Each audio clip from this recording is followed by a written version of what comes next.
नमस्कार, बहुत स्वागत है आप सभी का उत्तराखंड के बुलेटिन में। मैं हूं आपके साथ ज्योति यादव। उत्तराखंड विद्यालय शिक्षा बोर्ड की ओर से 10वीं 12वीं परीक्षा के नतीजे 19 अप्रैल को घोषित किए जाएंगे। आपको बताते चले कि नतीजे कुल सुबह 11 बजे घोषित किए जाएंगे। तो वहीं लाखों स्टूडेंट्स इस परीक्षा के नतीजे घोषित होने का इंतजार कर रहे हैं। और आपको ये भी बताते चले कि परिणाम यूके बोर्ड की ऑफिशियल वेबसाइट जो वेबसाइट है उस पर जारी किया जाएगा और छात्र अपना विवरण दर्ज करने के बाद आधिकारिक वेबसाइटों पर परिणाम देख सकेंगे। तो वहीं बोर्ड की परीक्षा देने वाले सभी छात्रों को सुबह के मुखिया सीएम धामी ने शुभकामनाएं देते हुए कहा कि परिणाम आने के बाद छात्रों के उज्जवल भविष्य का निर्माण होगा, जिसके चलते आने वाले समय पर छात्र अलग अलग क्षेत्र में जाकर सफलता हासिल कर राज्य का नाम दुनिया भर में रोशन करेंगे।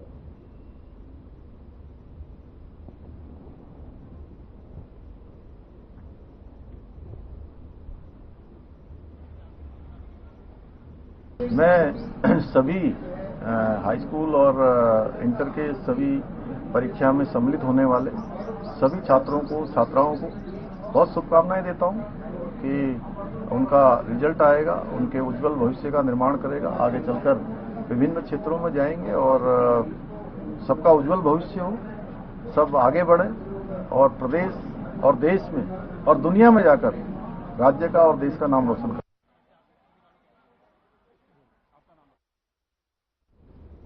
नैनीताल जिले में स्मार्ट मीटर लगाने को लेकर लोगों में पहली भ्रांतियों और कर्मचारियों के साथ हो रहे गलत व्यवहार पर विद्युत विभाग ने अपना रुख साफ किया है। जिले के अधीक्षण अभियंता नवीन मिश्रा ने इस मुद्दे पर अपना रुख साफ करते हुए स्पष्ट कहा है कि स्मार्ट मीटर लोगों की सुविधा के लिए लगाए जा रहे हैं और ये भारत सरकार की एक महत्वपूर्ण योजना है जिसे कानूनी मान्यता प्राप्त है। उन्होंने कहा कि स्मार्ट मीटर लगाने से रोकना कानून अपराध है। और आपको ये भी बताते चले कि अधीक्षण अभियंता मिश्रा ने आम जनता से अपील की है कि वे अफवाहों पर ध्यान ना दें और विभाग के कर्मचारियों के साथ सहयोग करें।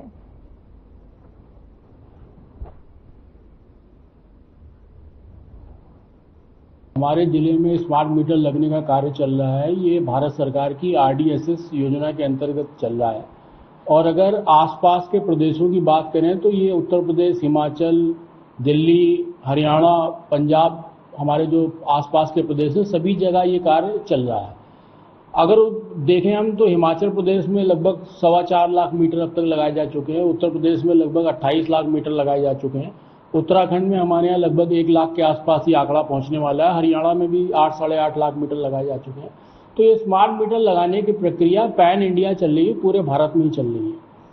हमें समय के साथ साथ नवीन टेक्नोलॉजी का उपयोग करना है। हम पहले बैंक में जाके पैसे निकालते थे, फिर ATM कार्ड आया, आज UPI के थ्रू पेमेंट कर रहे हैं। बिजली विभाग में पहले बिजली विभाग के काउंटर में जाके हम पेमेंट करते थे, फिर उसके बाद ऑनलाइन पेमेंट की फैसिलिटी आई। आज की डेट में 70% से अधिक उपभोक्ता ऑनलाइन पेमेंट कर रहे हैं।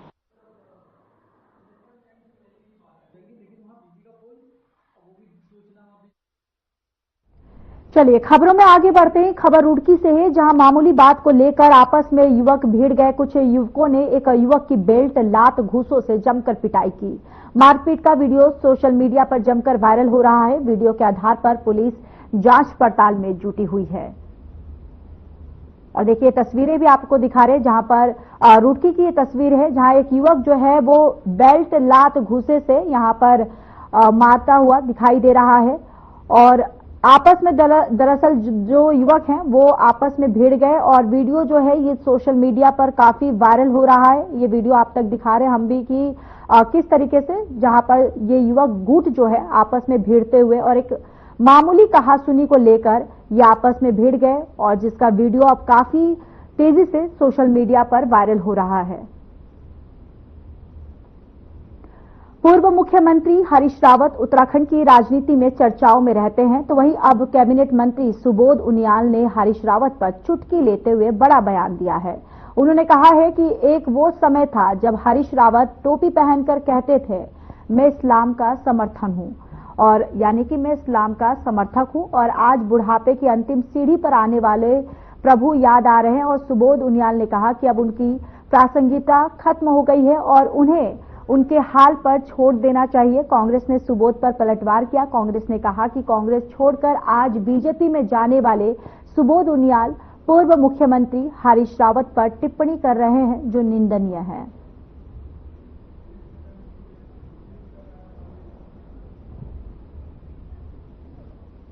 देखिए, हमारी भविष्यवाणी सही हुई, हमारी बात पर मोहर लग गई। हम बार बार ये कह रहे हैं कि भारतीय जनता पार्टी में कोई नेता नहीं बचा कांग्रेस के ऊपर प्रहार करने के लिए या कोई तर्कपूर्ण बात करने के लिए। इसलिए खोल कर जो है बिलों से बाहर पूर्व कांग्रेसी निकाले जा रहे हैं कांग्रेस पर प्रहार करने के लिए, क्योंकि भारतीय जनता पार्टी के कार्यकर्ता और नेता तो आपस में ही लड़ने भिड़ने में लगे हुए हैं, तो कांग्रेस के लिए उनके पास टाइम नहीं है। अब ये जो कड़ी थी, मैं कितनी बार बोल चुका हूं कि हरीश रावत जी उम्र के उस पड़ाव में हैं। मैंने कई बार कहा कि हमारे पिताजी भी जब वृद्ध हो गए थे तो याददाश्त भी थोड़ा कमजोर हो गई थी और कभी कभी वो गुस्से में कुछ ही बोल लेते थे, लेकिन क्योंकि बुजुर्ग का सम्मान करना चाहिए इसलिए हरीश रावत जी अब क्षमा योग्य हैं, हम उनको क्षमा कर देना चाहिए क्योंकि वो अपने में नहीं है। नहीं तो आप मानते हैं यानी की बातें अब करने लगे अचानक से जो है ये सनातनी बहुत पोस्ट भी कर रहे हैं। देखिए रावत जी बीच में आपने देखा कि वो पूरी टोपी पहन के हरिद्वार में कहते थे कि मैं तो पूरी तरह से इस्लाम का समर्थक हूं।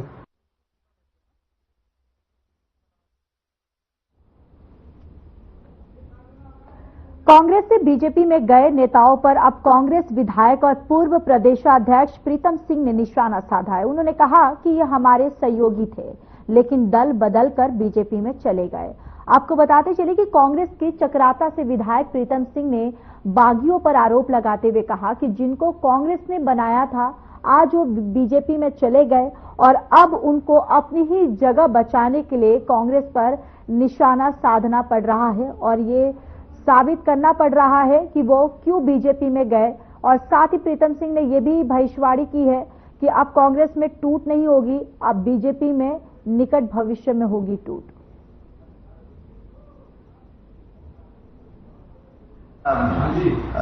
ये तमाम लोग जिनका आपने जिक्र किया कांग्रेस के हमारे साथी रहे, सहयोगी रहे हैं।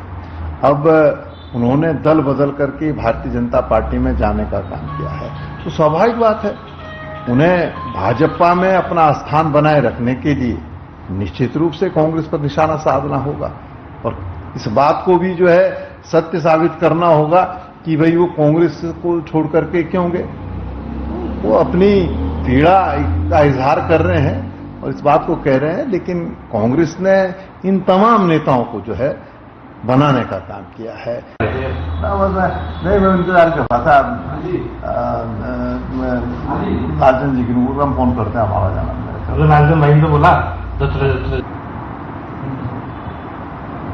अब सर अब इधर ही रहना हो रहा है। नहीं, मैं इंतजार कर रहा था, राजन जी की हम फोन करते हैं, हमारा जाना राजन भाई ने तो बोला तो अब सर अब इधर ही रहना हो रहा है। उप जिलाधिकारी थराली पंकज भट्ट ने कार्यालय में नगर पंचायत अध्यक्ष स्थानीय व्यापारियों के साथ बैठक की है। बैठक में पिंडर नदी में चैनलाइजेशन के बाद किनारे लगाए मलबे के उठान में तेजी लाने, बाजार क्षेत्र में लगने वाले जाम से निजात दिलाने के लिए सड़क किनारे आड़े तिरछे खड़े वाहनों को नगर पंचायत द्वारा बनाई गई पार्किंग में खड़े करने के निर्देश दिए हैं। उप जिलाधिकारी भट्ट ने कहा कि बाजार में लगने वाले जाम से निजात दिलाने के लिए जल्द ही स्थानीय व्यापारियों, वाहन चालकों और पुलिस समेत नगर प्रशासन के साथ एक बैठक की जाएगी।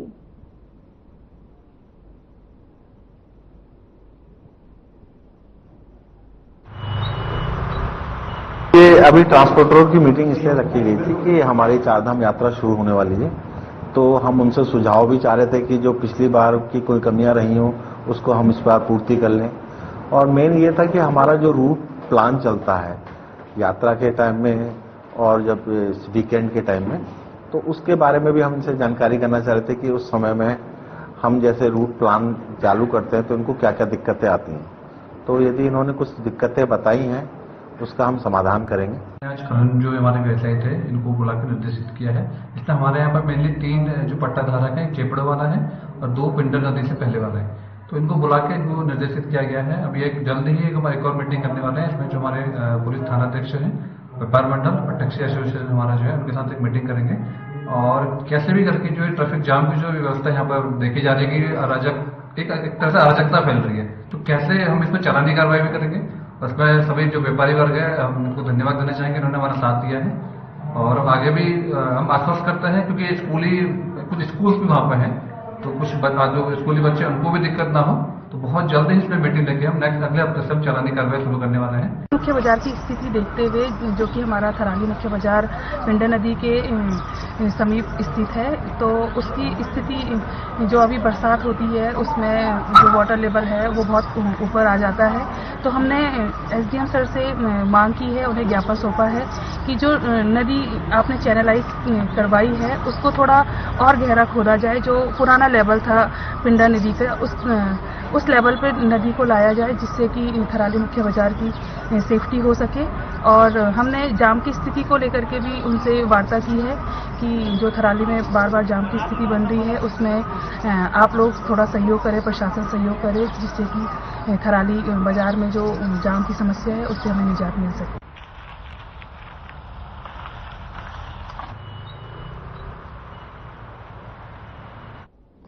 सीएम पुष्कर सिंह धामी ने उच्च शिक्षा विभाग की समीक्षा की। इस दौरान सीएम ने अधिकारियों को निर्देश दिए कि उच्च शिक्षा विभाग में छात्र छात्राओं की उपस्थिति बढ़ाने पर विशेष ध्यान दिया जाए। व्यावसायिक उद्यमिता, रोजगार परक शिक्षा को बढ़ावा दिया जाए। उच्च शिक्षा से डिग्री प्राप्त करने के बाद युवाओं को रोजगार से जोड़ने के लिए उनके कौशल विकास पर भी विशेष ध्यान दिया जाए। विदेशों में मानव संसाधन की आवश्यकता के अनुसार युवाओं को विदेशी भाषा के साथ ही कौशल विकास का प्रशिक्षण भी दिया जाए।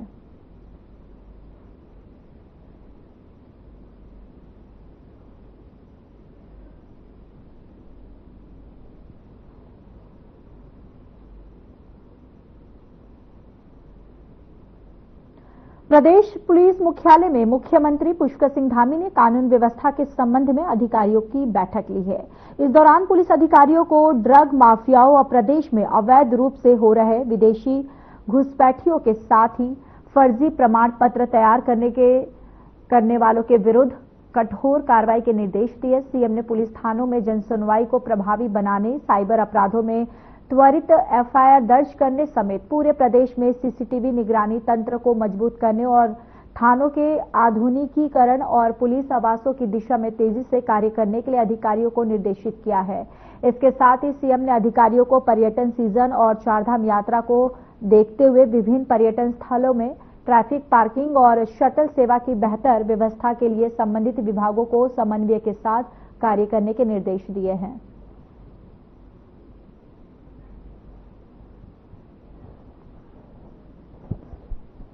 पुलिस का 2 दिवसीय पुलिस की एक प्रदेश स्तरीय संगोष्ठी थी और उसमें विभिन्न मुद्दों पर जो भी राज्य के अंदर चुनौतियां हैं, आने वाले समय में चारधाम यात्रा है, टूरिस्ट सीजन है, वनाग्नि है, साइबर कंट्रोल है, ट्रैफिक व्यवस्था है और अपराधों पर अंकुश लगाने की बात है, वेरिफिकेशन है, सभी जो भी हमारे एक समय से राज्य के लिए आवश्यक मुद्दे हैं उन सभी पर पुलिस की ये जो राज्य स्तरीय गोष्ठी थी, इसमें मुख्यतः सभी ऐसे बिंदु जो राज्य स्तर में हमें पुलिस के लिए इस समय हमारी प्राथमिकताएं हैं, अपराध नियंत्रण हो गया, वांछित अभियुक्तों की गिरफ्तारी हो गई, जो माननीय मुख्यमंत्री जी के निर्देशन पर जो ड्रग्स फ्री देवभूमि का अभियान है,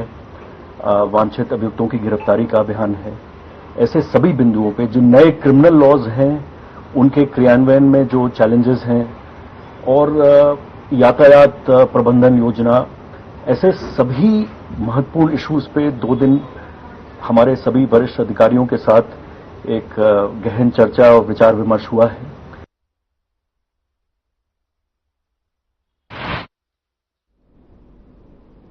तो वहीं उत्तराखंड प्रदेश कांग्रेस कमेटी के महासचिव विनोद सिंह चौहान के नेतृत्व में मुख्य चिकित्सा अधिकारी को विभिन्न मांगों के लिए पन दिया गया है और इस दौरान बड़ी संख्या में कांग्रेस कार्यकर्ता मौजूद रहे। तो वहीं कांग्रेस के महासचिव विनोद सिंह चौहान का कहना है कि राजधानी के मुख्य अस्पतालों में सुविधा के नाम पर कुछ भी नहीं है। एक तरफ जहां सरकार इन अस्पतालों में निःशुल्क दवाई वितरण की बात करती है, तो वहीं दूसरी ओर अस्पताल के डॉक्टर अधिकतर दवाइयां ऐसी लिखते हैं जो अस्पताल में मौजूद नहीं रहती।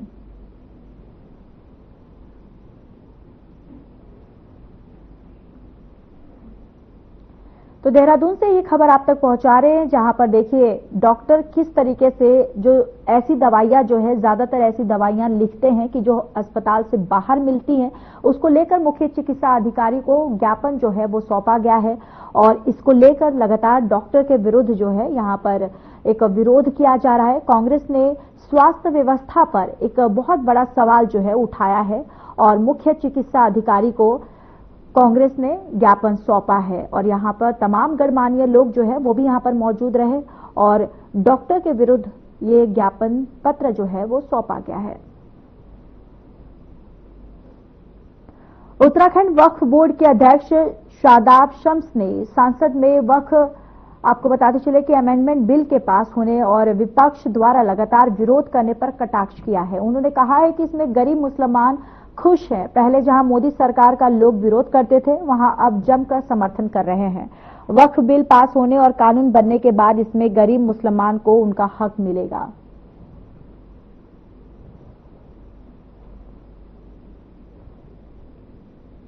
देश के अंदर वक्फ बोर्ड अमेंडमेंट एक्ट, जिसको उम्मीद का नाम दिया है, वो पास हो गया है। हम लगातार देख रहे हैं कि गरीब मुसलमानों के चेहरे पर एक कमल जैसी मुस्कान खिली है।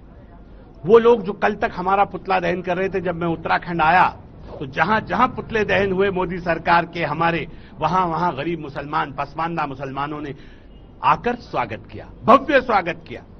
नारसन में स्वागत हुआ, कलियर में स्वागत हुआ, मंगलौर में स्वागत हुआ, रुड़की में स्वागत हुआ, भगवानपुर में स्वागत हुआ। गरीब मुसलमान खड़ा हो रहा है, उसकी उम्मीदें जाग गई हैं। उसको लग रहा है कि अब जो हमारा हक था वक्फ, वो हमें मिलेगा। ये यतीमों का हक था।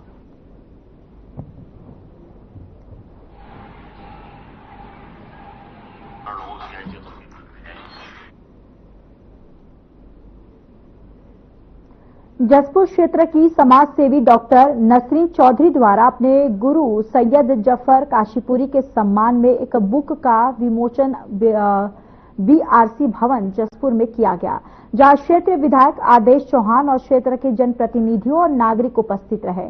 कार्यक्रम का संचालन वरिष्ठ समाज सेवी संजय राजपूत द्वारा किया गया। विमोचन के अवसर पर पहुंचे विधायक आदेश चौहान ने कहा कि जसपुर क्षेत्र की समाज सेवी चौधरी द्वारा लगातार जनसेवा के लिए तरह तरह के प्रोग्राम किए जा रहे हैं, जिससे क्षेत्र की नई नई प्रतिभाओं को आगे आने का हौसला मिलता है। तो विधायक ने किताब का विमोचन किया है और शाके गुल किताब का विमोचन जो है विधायक ने किया है। और देखिए जसपुर से ये खबर, जहां पर किताब का विमोचन किया गया और इस किताब का विमोचन जो है विधायक ने किया है।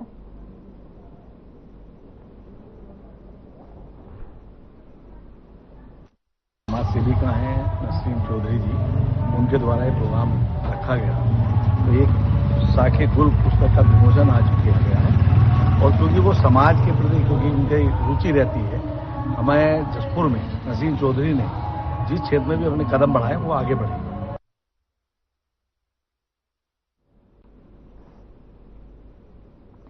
चारधाम यात्रा शुरू होने से पहले शासन प्रशासन यात्रा को सफल बनाने की तैयारी में जुट चुकी है, तो वहीं कांग्रेस की ओर से चारधाम यात्रा को लेकर कई सवाल भी खड़े किए जा रहे हैं। कांग्रेस के प्रदेश उपाध्यक्ष सूर्यकांत धसमाना का कहना है कि पिछली बार भी कई अव्यवस्था चारधाम यात्रा में देखने को मिली थी। सरकार जरूर 55 से 60 लाख तीर्थ यात्रियों का चारों धामों में आने का आकलन कर रही है। तो वहीं कांग्रेस तो चाहती है कि यात्री उत्तराखंड में 1 करोड़ आए, लेकिन उनको तमाम तरह की व्यवस्थाएं भी सरकार की तरफ से मिलनी चाहिए। अगर ये सब सरकार श्रद्धालुओं को दे पाने में सक्षम है तो निश्चित तौर पर यह आंकड़ा कई लाख के पार हो सकता है। तो चारधाम यात्रा को लेकर देखिए देहरादून में तैयारियां जो है वो काफी जोरों शोरों से है। यात्रा को सफल बनाने में प्रशासन जो है वो पूरी तरह से जुटा हुआ है। चारधाम यात्रा पर अब सूर्यकांत धसमाना जो है उनका भी बयान सामने आया है। उन्होंने यहाँ पर सरकार की व्यवस्थाओं को लेकर उन्होंने कहा कि चारधाम यात्रा में व्यवस्थाएं जो है सरकार की तरफ से सुदृढ़ करना चाहिए, ताकि जो भी श्रद्धालु आए उनको ठीक और सही तरीके से सारी व्यवस्थाएं जो है वो उपलब्ध हो। ये सरकार के दावे बहुत बड़े बड़े होते हैं, लेकिन पूरी चारधाम यात्रा जो है वो हमारी लाइफलाइन है। उत्तराखंड की चारधाम यात्रा के लिए हम कभी भी कोई नकारात्मक टिप्पणी ऐसी नहीं करते जिससे कोई आने वाले यात्री हतोत्साहित हो, लेकिन हम ये जरूर चाहते हैं कि जो यात्री आवे, देश भर से यात्री आते हैं, दुनिया से यात्री आते हैं, ये हमारे उत्तराखंड के जो चार धाम है, और चार धाम ही क्यों है, हेमकुंड साहिब भी है, पिराने कलियर भी है।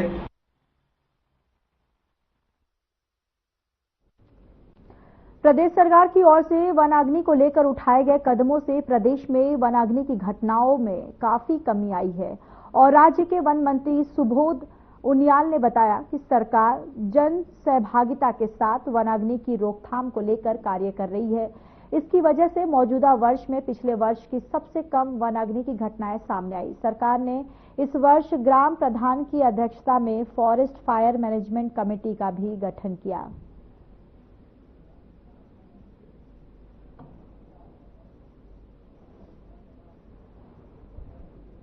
लगातार हम लोग मॉनिटरिंग कर रहे हैं और ये क्योंकि जन सहभागिता के साथ हमने जब से वनाग्नि को रोकने का प्रयास किया उसके परिणाम अच्छे निकले हैं। और आप देखें कि 21-22 के मुकाबले 22-23, 23-24, 24-25 तीनों ही वर्षों में वनाग्नि काफी कम घटनाएं हुई और विगत वर्ष के मुकाबले अभी तक इस वर्ष में आधे से कम घटनाएं हुई। तो पूरी तरह से हमारा डिपार्टमेंट जन सहभागिता के साथ हम, और क्योंकि विगत वर्षों में हमने करीबन 1,500 के आसपास मैन पावर भी बढ़ाई है।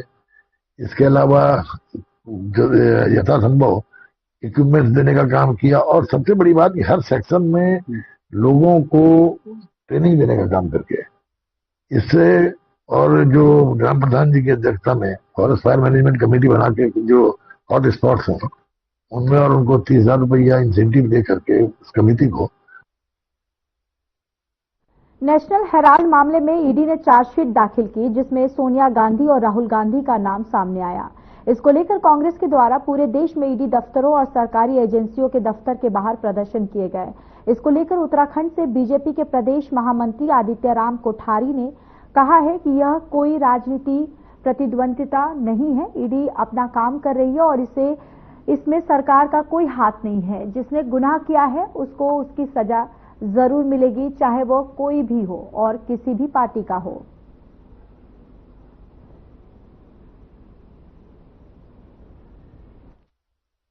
देखिए, नेशनल हेराल्ड मामले में लंबे समय से उसमें शिकायतें मिल रही थी और उसमें जांच हुई है।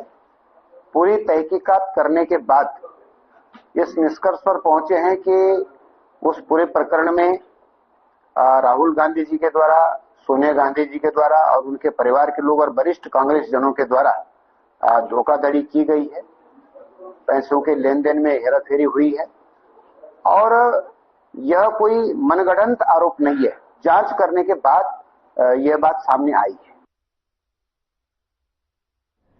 राजपुर रोड के विधायक खजान दास ने व्यापारी संगठनों से घंटाघर, चक्राता रोड, कॉनॉट प्लेस और एशले हॉल तिराहे पर बनने वाले फुट ओवरब्रिज का विरोध करते हुए अंडरपास बनाने की मांग की है।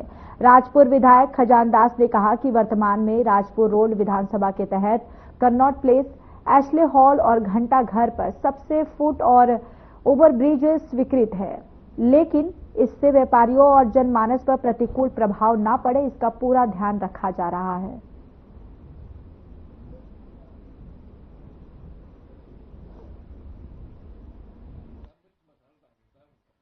देखिए, माननीय मुख्यमंत्री जी की घोषणा थी और 3 ओवरब्रिज बनने की बात सामने आई थी। एक कनॉट प्लेस में, एक घंटाघर के पास में और एक एशले हॉल के पास में बनना था। किंतु उस समय काफी विरोध के बाद जो है इसका शुरुआत नहीं कर पाए। पुनः वो प्रस्ताव आया है और मैंने ये सोचा है कि क्यों न पहले व्यापारियों को विश्वास में लेते हुए एक काम बैठक की जाए। बैठक में जो छन करके आएगा उसमें विचार किया जाएगा।